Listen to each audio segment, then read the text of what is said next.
Speeding. Speeding. Speeding.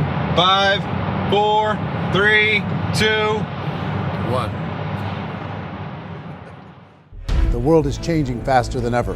What used to take decades is now taking years or even months. What you see right now is the illusion that people have had for many decades about the workplace being this secure place to work the rest of your life. For the first time in the history of our nation, our children will not do as well as us. We've seen our friends get laid off, we've been laid off, we've had our pay cut. People are overworked and underpaid. They seem to have less time and less freedom. They live under constant pressure. This is going to be forced. And so even if your employer loves you, they may have to cut you. There's something wrong that on Monday morning, the heart attack rate increases by 35%. Technology is accelerating, job security is declining. It just doesn't seem like the old models of making a living are as reliable as they used to be. Every aspect of our lives, there's a better way out there, but we're still doing it the old way. We live in the greatest country on the planet, and there are a lot of people sitting around complaining and being cynical. Like everyone's whining about this old model, and I'm like, why don't you leave it? Look at all this over here, look at all this opportunity. Since so much of our lives revolve around our work and the way we make our living, many people are thinking there just has to be a better way. The biggest challenge facing our world today is not making money, is what are we going to do with all the displaced, unemployed people? People are afraid that they're going to make the wrong decision. People are afraid of the unknown. People are afraid that maybe I don't have the skills. Hey, sports fans, industrial age is over. It's dead. It's dying. That's why going to school to get a job is an obsolete idea. A steady paycheck is an industrial age idea.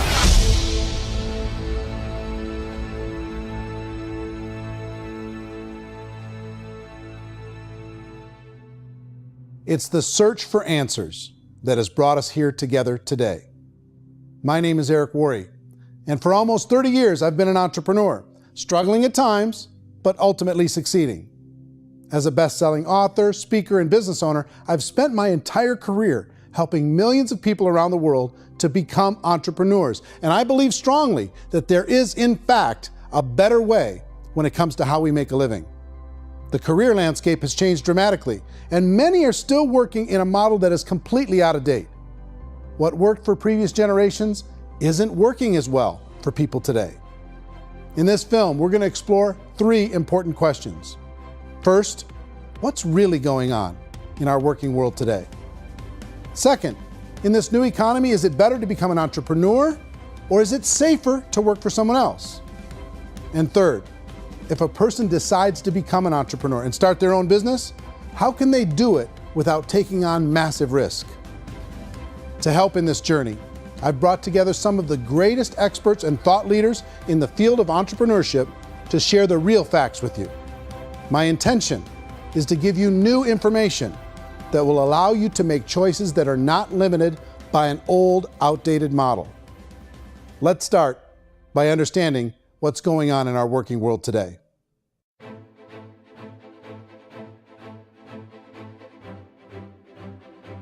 Let's look at unemployment. 30–40% of the people are honestly not working, but would be working. What our government does is if you haven't found a job in 6 months, we don't call you unemployed. We pretend you dropped out of the labor force. I've often said that unemployment, particularly structural unemployment, that's unemployment due to technological changes, is the first sign of economic growth. Think of it, 10 people live on an island. They go out every day and fish. One day, new technology shows up. A missionary brings them a net. Now, using the net, one pilots the boat, one throws the net. 2 fishermen can do all the work 10 used to. That's a 500% increase in productivity, 2 doing the work of 10, in one day. You don't have to learn a lot to learn how to throw a net instead of throw a fishing line. The island's got a big problem, 80% unemployment. But the island still has all the wealth of the fish because the 2 people produce as much fish as 10 did.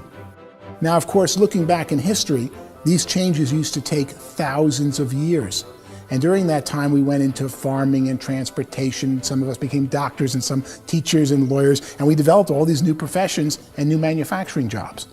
Today, these changes are occurring literally in one day when a new technological advance occurs, and we don't have the social structures to deal with it or to retrain the unemployed people.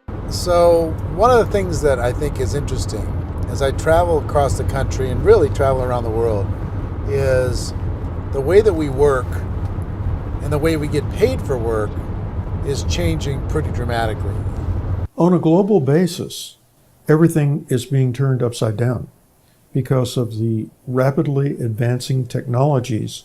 They are eliminating many jobs, and we have been left with many people not prepared for the jobs that exist. A lot of demand in public companies was to squeeze out all the fat and to get just as much margin as we possibly could, and fat equals humans. So this idea of job security in information age is so obsolete, but it's still taught inside our school system, and that's where the problem starts. There's no financial education in school system, and people are still trained to be employees who work for that paycheck. This is a chart on the middle class. What's happening in the middle class, those that went to school, their incomes have been coming down for years. And parents still say to their kids, go to school, get a job. Now what happens to all those middle class people who are dropping off the ends of the chart? Well, they become what's called working poor.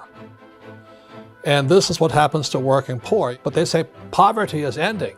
Well, poverty may be ending, but working poverty is going up. And this is food stamp usage.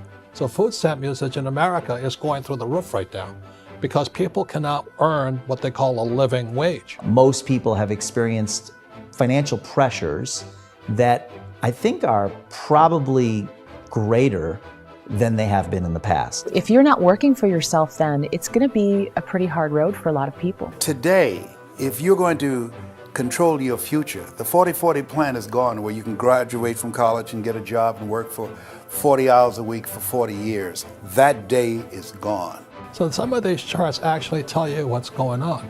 And this is a really interesting one, you know. People are going back to school because if I go back to school, I'll get a nice job. But this is what's happening to, it's called Sallie Mae, which is the student loan guys. Student loan is going through the roof. It's now over $1 trillion, and student loan debt is worse than credit card debt. So when people stopped using credit card, the government got people into student loan debt. And the problem with student loan debt is you can never be forgiven. See, with credit card debt, you can declare bankruptcy and all's forgiven. But student loan debt, you can declare bankruptcy, you still owe it. It's the worst of all debt. But this is the next picture. Look at this chart here. This is what's happening to wages of college graduates. It's going down. So you go to college, you rack up all this debt, but you earn less money. Now, that's not that intelligent. Average person who's been working a lifetime in America today is ending their lifetime at 65 with about $41,000 in assets. They earned just enough to survive. I think in the United States we have something like 17 trillion in debt. That's just the federal government debt. We got another 2 in municipal and in other, let's call it almost 20 trillion government. We've got 40 trillion in private debt. That comes up to close to 60 trillion. When you then add something we never had before, what you were talking about, when we look at the unfunded portion of Social Security and primarily Medicare, Medicaid, that at the most conservative estimates from outside firms, Kleiner Perkins, 67 trillion and growing. That's more than all our other debt. There's less conservative estimates that say it's 84 trillion or higher. I added up conservatively $127 trillion in total debt. Debt is a financial drug. When you take it to excess, it's like taking a drug. Yeah, it makes you feel better, it enhances your performance, but at a huge cost, eventually it kills you. And so that's what happens. We keep doing more and more debt, and you get less and less results, just like a drug, until the debt gets so high that it crushes the whole system. That's where we're at, 8.2 times GDP. You know who I feel sorry for? I feel sorry for the person who dreads going to work, who is sick to their stomach on Monday morning, who hates their alarm clock, who gets a little glimmer of hope on a Wednesday because it's hump day and says, thank God it's Friday.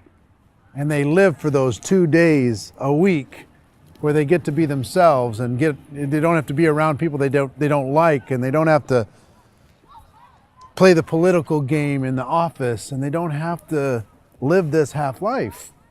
The person that works 50 weeks a year just to be able to have the 2 weeks for vacation. And you know what happens to most of them nowadays? They don't have a vacation. They have a staycation.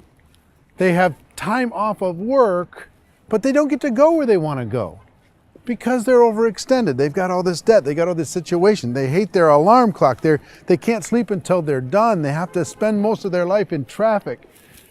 I feel sorry for that group of people because there's a better way. They just don't know it. I see this really interesting attempt at rugged individuality in a 6x8 rectangle. And I feel like you're all the same, except for the little push pins of the pictures. There's different pictures. Yours is named Jenny and his is named Sujara, but it's the same people. And this is how they are, and they're just like the zombies, and there's no joy in there, there's no fun. There's always like the wacky woman who decorates her cubicle, and that's the most she can do there. You got to give her credits, right? The wacky cubicle woman. The basis for their life is worry. I'm worried, maybe I'll get fired. I'm worried maybe my company will go out of business. I'm worried I can't keep spinning the plates on paying the bills. I'm worried about how do I send my kids to college. I'm worried, what if the transmission of my car breaks? That's 2 or 3, I can't fix it. People live in a sea of worry, and it eats at them. Those signs that people held up during the Depression didn't say looking for gainful employment in a cubicle. It said looking for work. Work is what we're looking for. Job is just a unit of measurement. Work is what we're going after. It's time to look in the mirror and say, it's not the economy, it's my economy. It's my little world of where I am. I need to improve. I'm not going to wait for the economy to come back because frankly, the economy is doing great in this country. So I'm here on Wall Street, the financial center of the universe, the financial capital of the world. This is where most people's money goes to at least be held for a time, right? With interest rates in banks being effectively zero, and many experts are predicting it's going to stay at zero for the next 10, 20, even 30 years, people feel like they don't have any choice but to put their future into equities, to put their future into the hands of other people on this stock market, and hope that the stock market goes up, hope that the stocks that their advisors pick or that they pick goes up. That's one way to go, I guess. It's my personal belief that if you put your future into the hands of yourself, in other words, you have earning power by yourself, I think you're a better investment than these guys. I think you controlling your future is a better option than handing over your retirement to these guys. The average household income in the United States is approximately $50,000 a year, what they call the middle class. To reach the top 25% of income earners, you'd need to earn at least $90,000 a year.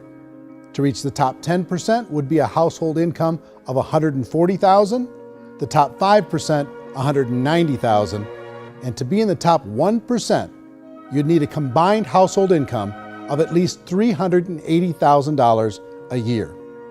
So here's the question.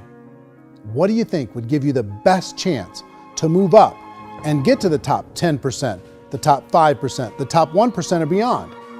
In my opinion, and in the opinion of many, many experts, the answer is to become an entrepreneur, to become your own boss. I think you have to be a business owner. I can't, the only time I ever say to someone it'd be great to be an employee is when they've already told me they've surrendered. I only tell people who are wounded spiritually that they should be an employee. And it's that feeling that you get when you pick up the backpack off the little Cub Scout and say, "Don't worry, little guy, we'll get you back to the camp." It is in no way a kindness when I tell someone they'd be a great employee. The other status symbol really increasingly is lifestyle. And people can own their own business, maybe even work out of their house. That, I tell you, people admire that. Like, gosh, I wish I could do that. The spirit of the entrepreneur is to be a risk taker and to be resourceful and unstoppable and to have a vision of yourself beyond where you are and not willing to settle for life as it is. Think about the great entrepreneurs. They're visionary. They have heart. They're willing to do today what others won't so they can do tomorrow what others can't. Personally, I don't think of the new economy, the old economy. I create my own economy. The entrepreneur's in control.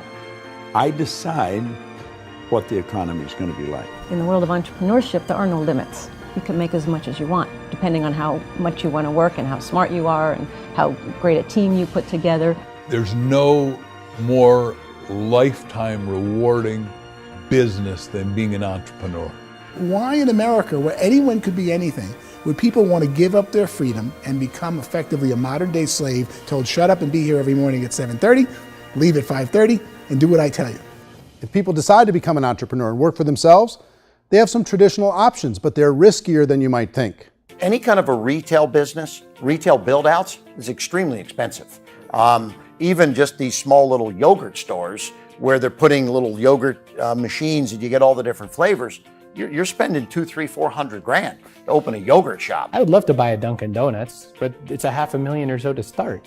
I don't quite have that just in case money. Risking lose it all, and most guys do 2 or 3 times, and even big guys like Branson, because I'm such a fan of his, half his companies don't work. If you make $1 million, your problems are gonna go. If you make $1 billion, your problems are really gonna go.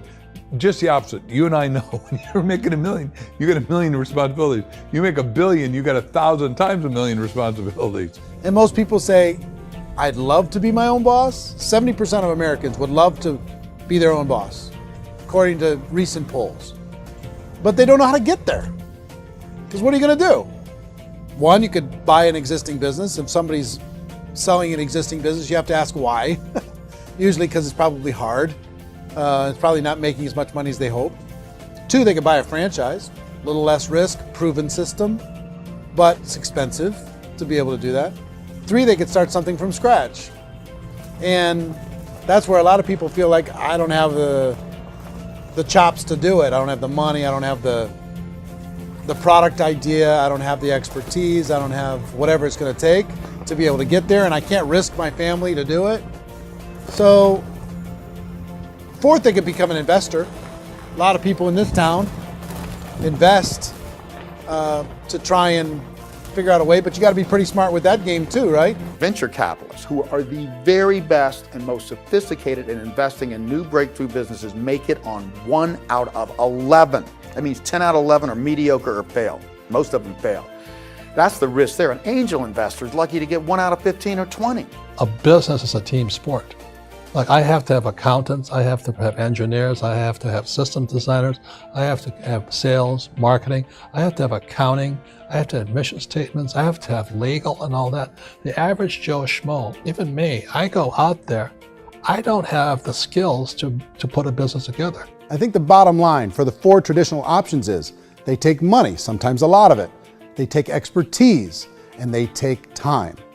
All of that adds up to just too much risk for most people. I bought a business from somebody else and it was a lot of work. And you start wondering, what did I just buy? Because I guess ultimately I own your email list and I just overpaid for it. People that start their own business, they spend a lot of money, they spend a lot of time, a lot of effort to get things started. And the more you invest on the upfront, the harder you typically work at it. I can tell you what the success rate is of a restaurant. What is it? They're crazy enough. About 90% of them fail. About 90%, in how quickly? Year or less. Wow. And if we're talking non-franchise, we're talking franchise, Sure. That's totally different. Yeah. But our students aren't getting franchise restaurants. You gotta invest big money. Exactly. And with someone like McDonald's, you've had to work with the company for a long period of time, really know the To even have a inside chance at investing $1 business. million. Have a chance, and it's a slim chance. What if there was a way that you had all the proven aspects, the comfort aspects, and you could still control your own life? What if there was both? In other words, you didn't have to create everything from scratch. You didn't have to be a super leader. All you had to do, what if there was a proven product already? You didn't have to create the product. And there's a proven system already, proven training already. Everything except an employer.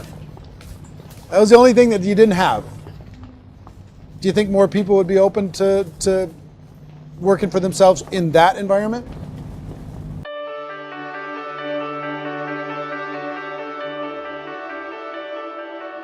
In our search for a better way to make a living, we've come to the conclusion that becoming an entrepreneur is actually safer than being an employee. And through our look at the entrepreneurial options, one particular path kept coming up from expert after expert. And I think most people will find it surprising because it's certainly a non-traditional business model. That model is for people to start their own business and become an entrepreneur through the creation of a network marketing business. Some people call it direct selling because the product is being sold directly from the manufacturer to the end consumer, cutting out the middlemen. Other people call it multi-level marketing, or MLM, because there are multiple levels of commissions paid. The most common term today is network marketing, because network marketing best describes using a large group of independent distributors, independent entrepreneurs, to move a product or service more efficiently. So my friend here, Donald Trump, and I, we always write about the network marketing industry. And the reason we support the network marketing industry is because it really is a business school for entrepreneurs. Because most people come out of school looking for a paycheck. Oh, that's terrible. I went to network marketing like that. I think if it didn't exist, we should invent it. It is that good. I think direct selling is a great way to do business today. It's very easy to get into that industry, and you can be self-employed, be in effect an entrepreneur. When we see multi-billionaires adding network marketing companies to their portfolio of companies, that would be a clue. When we see people who are very famous authors and very famous business people endorsing the industry, that would be a clue. These network marketing companies aren't $50 million companies, they're billions and billions of dollars. They lead the stock market, they're major companies. When we're going to get it? You know, and you're going to school to work for a paycheck, but if you want to be rich, be an entrepreneur, and network marketing gives you the spirit to be an entrepreneur. A traditional company will spend up to 50% of their total revenue on marketing. Network marketing companies use a different approach. Instead of having all that extensive marketing expense, they utilize a network of independent distributors to do the marketing for them. Now, why do they do this? First, because word-of-mouth advertising is so much more effective today than traditional media advertising. Second, some products need to be explained or demonstrated, and an independent salesperson can do that more effectively than an ad campaign. Third, it's completely efficient. The company only pays for the marketing of their product if a sale happens and not before. Imagine if Amazon allowed you to become an independent distributor and paid out 40% of its revenue to that distributor group. All you had to do as a distributor was recommend a product, and if a person bought it on Amazon, Amazon would take care of all the logistics, and you'd get paid for bringing the customer. Now imagine you got paid for every purchase that customer made for the rest of their lives. Well, Amazon doesn't offer this option, but network marketing companies do. 85% of all buying decisions in our society are made as a result of word of mouth or reputation. We're recommending things to each other all the time. You know, who's your dentist? Who's your doctor? Who's your lawyer? What detergent, are you using? What legal system are you using? What product are you using? We're talking to each other about the things that we love anyway. When you go into a big box retailer, you're lucky if the clerk looks you in the eye, much less gives you any detailed or accurate information about what you're purchasing. So of course, this personal information, this education coming from a friend, a neighbor, a relative, or even a stranger, but one who has experience with the product is extraordinarily valuable. As a matter of fact, network marketing can educate consumers probably better than any other form of marketing. It certainly can do better than advertising, because advertising usually has a certain hype to it, and you can only get limited information. So, network marketing trumps advertising. If you were a typical sales company and you wanted to sell $1 million a month worth of product, you might go find 100 superstar salespeople. The quota would be $10,000 a month. So network marketing as a distribution system just flips the numbers. So we use 10,000 happy, raving fans of a particular product, and we don't concern ourselves so much with how much product each one of them individually sells. If they sell just $100 or $200 a month, and there's 10,000 of them, you're selling $1 million to $2 million a month worth of product. And that's the best way I can explain how network marketing works. This is the marketing arm of the company. There's not money being wasted on bricks and mortar. There's not money being wasted on inventory that's sitting stagnant somewhere. There's not of employees standing around that don't have customers. These are people that are going to connect with customers. These companies allow people to become independent distributors for extremely low cost and with no minimum time or sales quota. Essentially, they own their own business and can provide as much or as little sales as they choose. In other words, the distributor gets all the benefits of traditional business ownership without the risk. The advantage of network marketing is the ease of entry, the low risk, and the low startup cost, because almost everything else has very high risk. You can get in for a minimal investment. You're buying into a system that's already been proven, products or services that have been proven to work. The keys to network marketing is providing an opportunity for the masses to get involved, providing an opportunity for the average person who doesn't have the resources to start their own business. All of this so far is fairly straightforward, but network marketing offers another benefit, and it's this benefit that makes it so interesting for entrepreneurs. Network marketing allows a distributor to build their own network of other distributors and then compensates them on the sales created by that entire group. Direct selling is, at its base, very simple. It's the sale of a product or service to an individual on a face-to-face, one-on-one basis, just the way we're talking right now. But there's an important element as well, and that's the offering in conjunction with that sale of product, the offering of an opportunity for someone to make something of themselves. No matter what your social status is, no matter what language that you speak, I mean, look how many unbelievable people are becoming successful that speak every kind of language out there. What an awesome gift to give the world. Instead of having to work your way up in a system and prove that you could be a sales manager, they just decided everybody can be a sales manager. Everybody gets to build a sales team from day one. And so what that brought into the system of growth as a direct selling company is the concept of compounding or geometric progression. Because now you can actually grow a sales force very quickly because everybody is enrolling people in their own sales force. People who are like, oh, this is weird, I'm building a sales team, or what do you think you do at a regular company? How do you think a regular company works? Network marketing is the only industry that doesn't say your past determines your future. It looks at your past and says, okay, now what can we train you to do so you can have a great future? Every other employer out there wants to exploit you for what you already know, not teach you something new. Network marketing has the potential to save the United States and the world because it's going to teach people not to be employees, but to be entrepreneurs.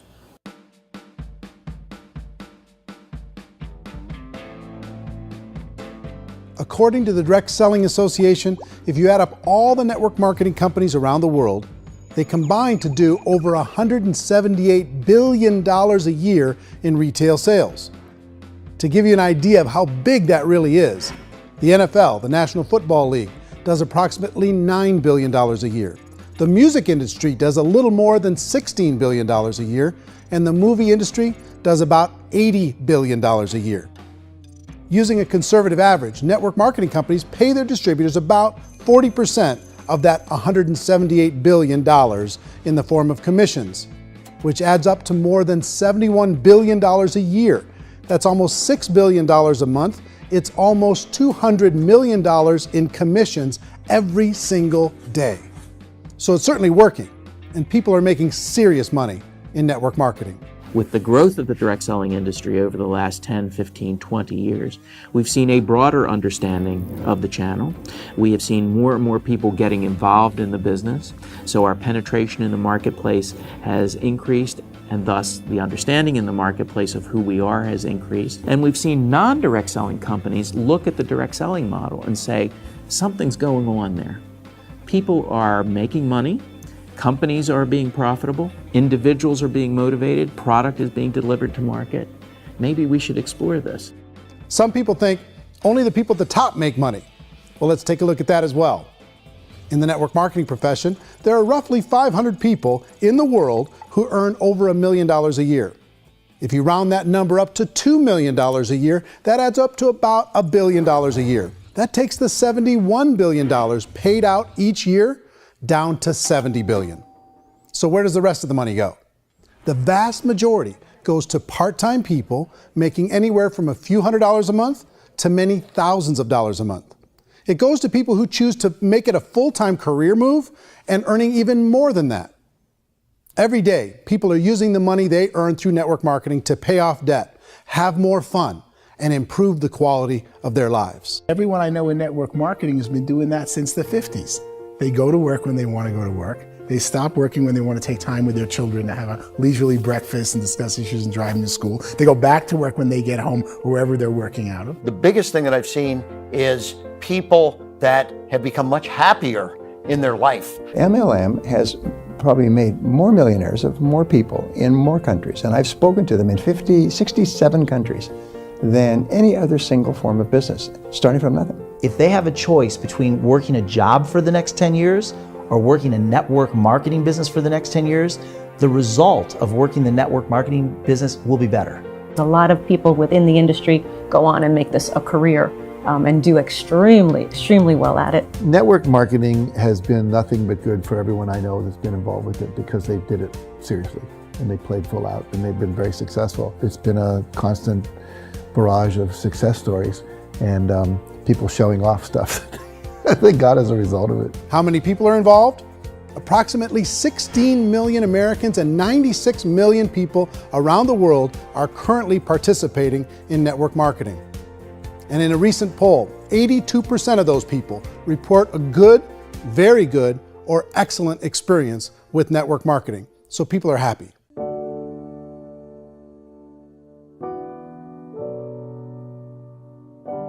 So I've taken a look at the network marketing profession and really tried to understand why so many people are confused as to the validity of this as a business.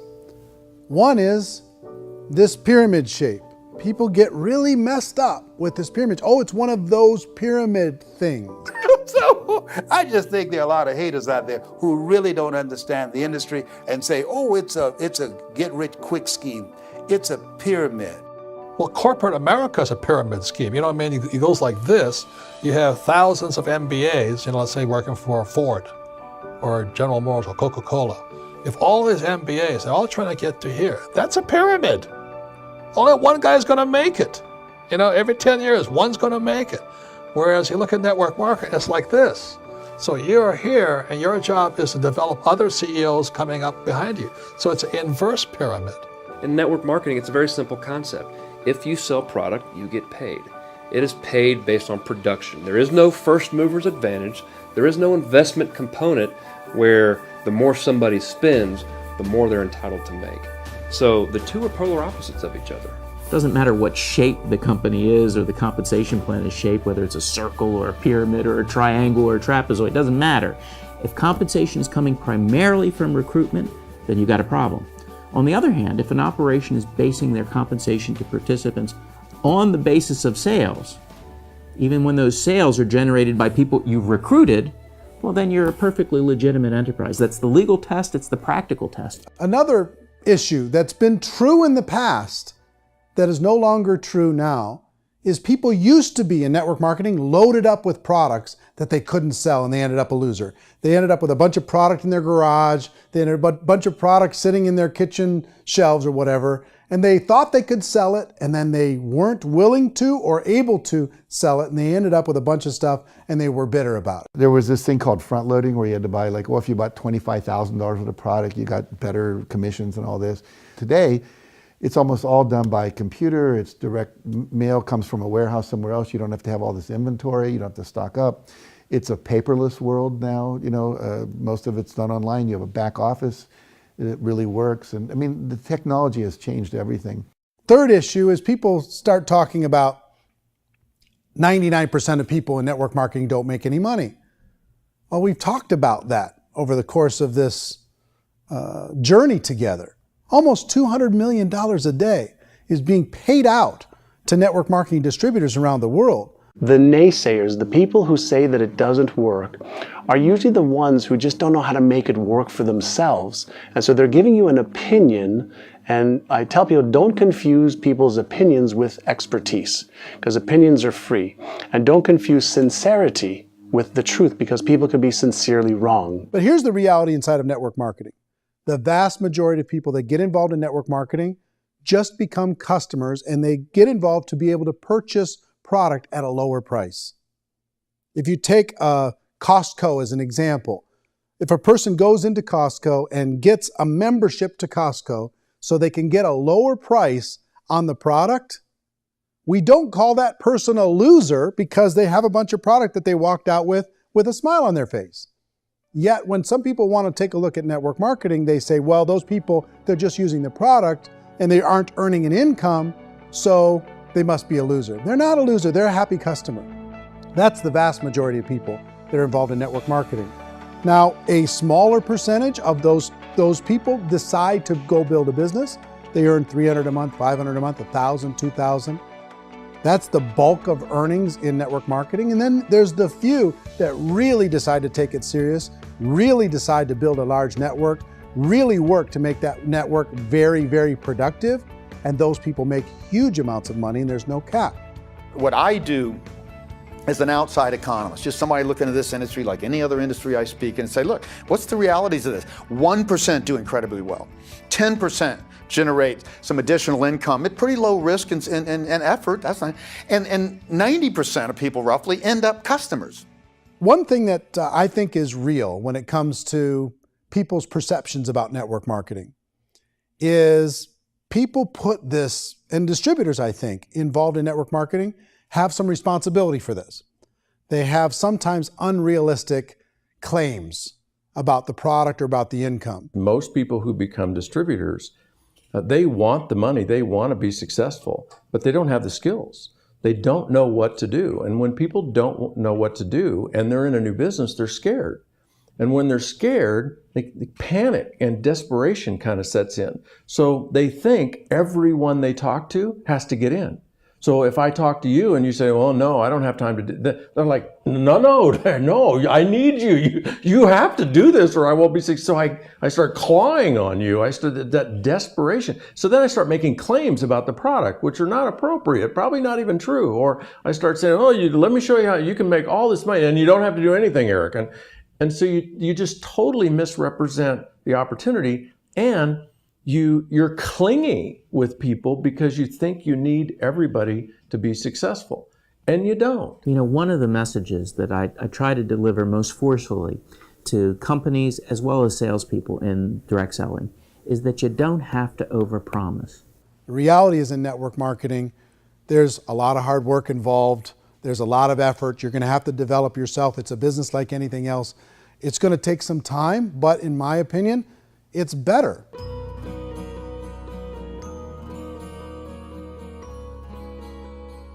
It's light years better for people starting today than it was even 5 years ago. I think it's more widely accepted now, and people understand it is a business. It is being an entrepreneur. It is being a business owner. Our belief system is based upon our evaluation of something. And frequently, if we reevaluate a situation, our belief about that situation will change. The industry has changed and it's grown up. It's totally transformed. You've got young people today that have grown up with social media, and they understand networks. They understand how people are connected through technology, and they understand how money flows through those networks. So when they see network marketing, they don't see it the way their parents saw it. And we've all learned, the larger industry that you represent, has all learned from those mistakes and flaws and errors that have happened early on. Early algorithms didn't work the right way. That's all fixed. It's like when they design a computer program, they design the program, then they run it, and then they go back through and they debug it.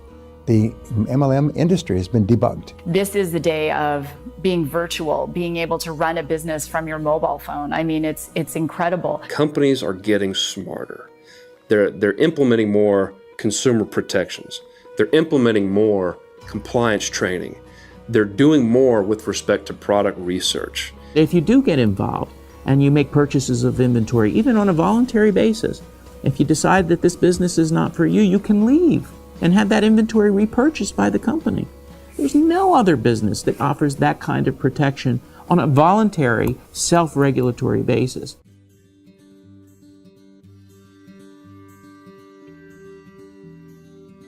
If you decide to look further into a network marketing business in order to generate more cash flow for your family, I would recommend reviewing the following 4 elements. First is the product or service. And on the product or service, I would ask 5 important questions. 1, do you like it? Is it something you would feel comfortable sharing with others? 2, is there a recognized need in the marketplace? It's hard to create a need if one isn't naturally there. 3rd, does the product meet that need? Does it solve a legitimate problem for consumers? And 4th, is it priced to sell? Can it compete in the marketplace? And fifth, is it priced for profit? Is there enough margin for the company and the distributor to be able to generate income for the long term? If you can answer the questions on the product to your satisfaction, the next element to consider is the company itself. Is it well run? Do you believe in the founders or the management team? Do you feel they have what it takes to go all the way? See, it doesn't matter how good the product is if the management can't take care of the company. Good management can change with the times. They can handle adversity. They can make good decisions. Make sure you choose a company that can serve you for a long time. The third element to consider is the compensation plan. And with that, there are 3 important things to look at. First, a brand new person needs to be able to generate some money fairly quickly. It may be an obvious reason, but you can probably imagine the ripple effect of a distributor getting involved and having even a small victory fast. That can only help with the overall success of the organization. Second, a person should be able to develop a moderate part-time income in a reasonable period of time. As they develop their network and as their sales grow, they should be able to enjoy more benefits. And third, for the people who are really serious, for those who decide to really go pro in the network marketing profession, there should be the possibility to make a serious full-time income if they work hard and are committed to developing their skills. If you're comfortable with the product, the company, and the compensation plan, the last thing you should look at is the support that will be made available to you. Does the company have a website? Does it have a solid online reporting tool? Do they have comprehensive training available? Do they host events to help you build your business? If you decide to do this, what kind of a support system can you plug into? Choosing a network marketing company is a personal decision. But evaluating the 4 elements of product, company, compensation plan, and support is a great place to start. Is the company promising that you're going to get rich quick or that you can make a lot of money without a lot of effort? That's a red flag. Is there a product that you really believe in that you think can be sold? Or are you being told by salespeople or the person who's trying to recruit you or by the company itself that don't worry about the product, all you have to do is recruit other people into the business? Red flag, warning sign. If you're hearing that, take a second or even a third look. Get to know the customers, the products, the business, have some success, and see where the opportunities might take you to move up in the organization. You want to find out how concerned are they about my education, my training, and my development? Is there a space for me to grow? Most important question. Learn everything that you can about the product. Make sure it's something that you believe in, and learn everything you can about the industry and work that system. You have to be very passionate about whatever that company is doing. I would get involved. You can always test drive anything, the product, the service, the community, and then lean into it a bit. If it feels good, then lean into it a lot. Behind me is the Lincoln Memorial. And this is a place where Martin Luther King Jr. had his famous "I Have a Dream" speech. And at that speech, he talked about his dream for equality for everyone around the world, and that's a noble dream. But I think more people need to remember what it was like when they were kids and the dream was still alive in them. Before it got beaten out of them by reality, by this paycheck, by these responsibilities, and by having to live for this job to pay the bills. I think people need to remember that, go back to that. Once they know that there's a better way, I think their future is going to be much brighter. They can live a better life.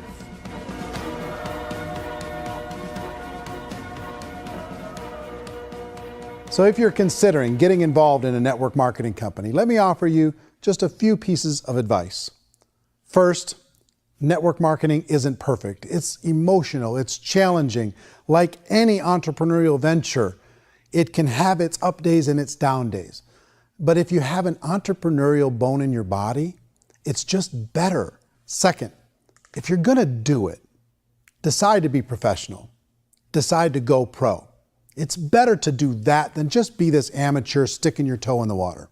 Third, as any professional, you're gonna have to learn some new skills. And I promise you, inside of the network marketing profession, they're not too difficult to learn. Fourth, like anything worthwhile, it's gonna take some time.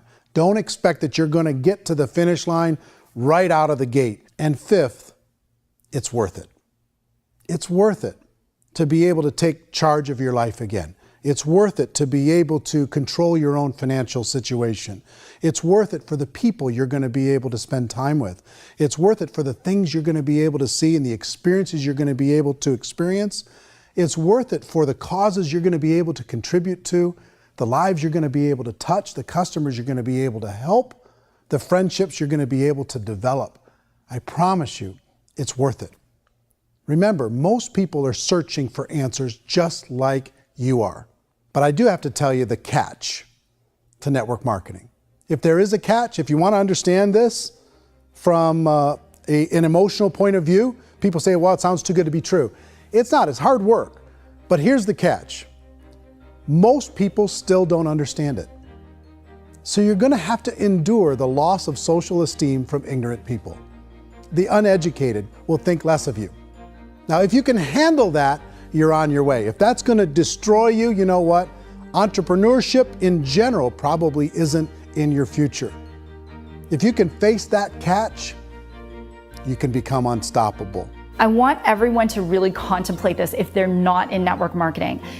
You're in a job, you probably have a mortgage, you have rent, you have debt, whatever's going on. You're in a prison. You work just hard enough to keep them from firing you, and they pay you just enough to keep you from quitting. Come on! I've been there, done that, and bought that t-shirt. In network marketing, if you run into failure, it's really just a homework lesson for yourself. There's no one to blame. You really have no excuse not to be successful. You just don't.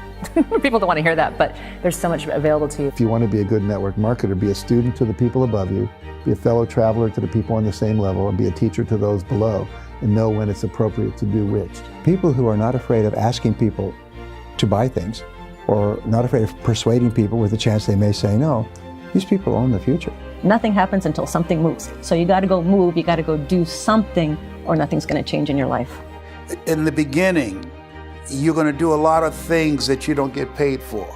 But as you go down the road, you get paid for a lot of things that you don't do. And your job is rehabilitate the spirit, the entrepreneur spirit in all of us. You get it back. Either give it a strong yes or a strong no, but no wishy-washy, dilly-dally stuff in the middle. There's dreams and there are nightmares, but I believe that the biggest nightmare of all is when you don't pursue your dream. You're going to see some monumental growth in this profession. It's an exciting, exciting time to be involved with the network marketing profession. The next 10 years, I see just exponential growth. When that tipping point comes, it's not a matter of asking somebody, have you ever heard about network marketing? You're really asking them, which company are you building your wealth in? We are here to fix the world, to improve relationships with other people, to improve other lives. And the real reward comes as an entrepreneur in any level from teaching somebody something and watching them soar. There is no greater reward.